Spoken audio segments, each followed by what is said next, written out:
السلام علیکم ورحمۃ اللہ وبرکاتہ۔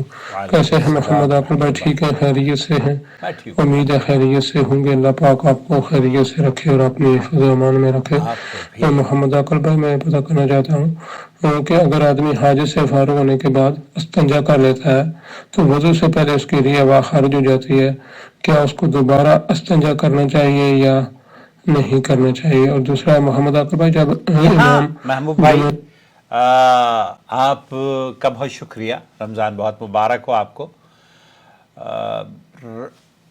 وضو کرنے کے بعد اگر کسی نے استنجا کیا ہے،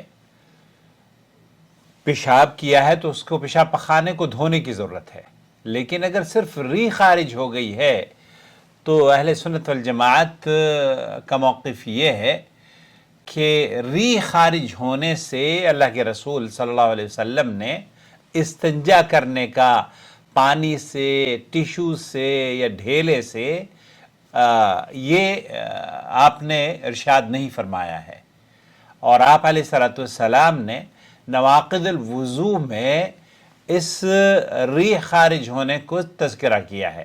تو ریح خارج ہونا آپ کی وضو کو توڑنے کا سبب بنتا ہے، البتہ ریح خارج ہونے کے بعد اس حصے کو دھونے کی ضرورت نہیں ہے۔ اب جب آپ کا دوسرا سوال سنتے ہیں وہ کیا ہے؟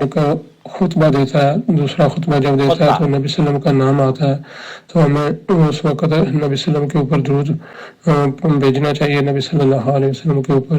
اور جب امام وتر کی نماز کے لیے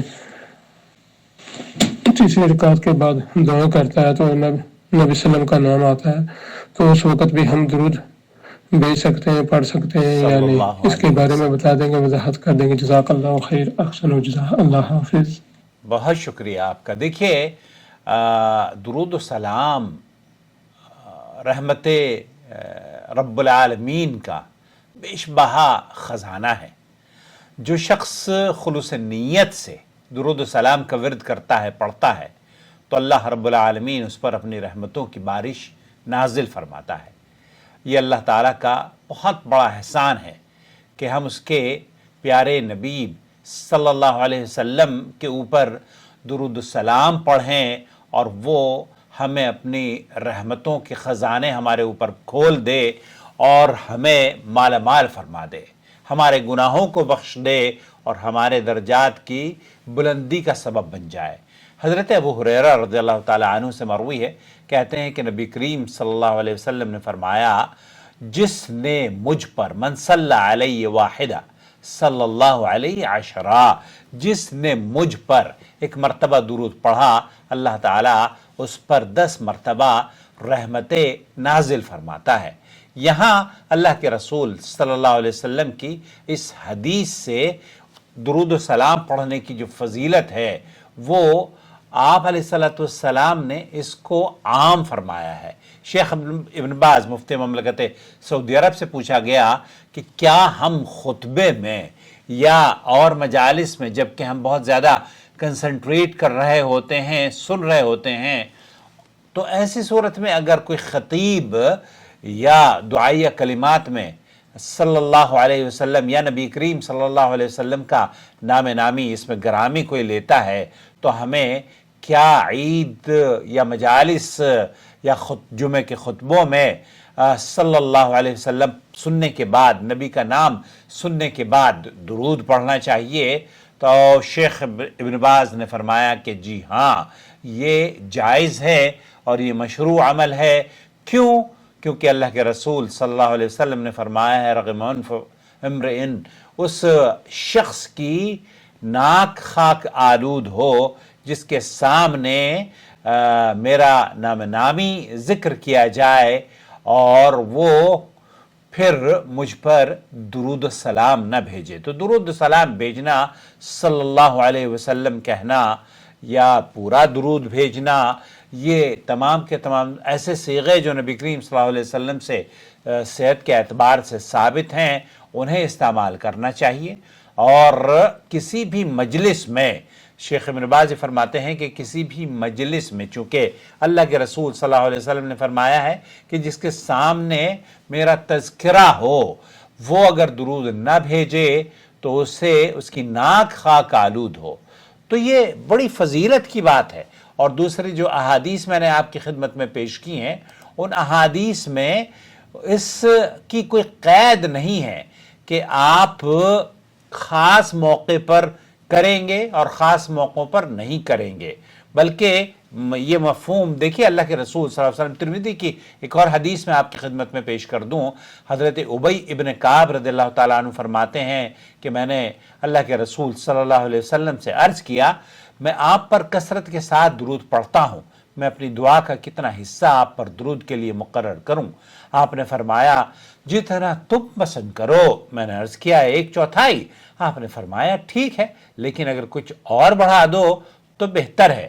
میں نے عرض کیا کیا آدھا حصہ؟ آپ علیہ السلام نے فرمایا ٹھیک ہے، لیکن اگر کچھ اور بڑھا دو تو بہتر ہے۔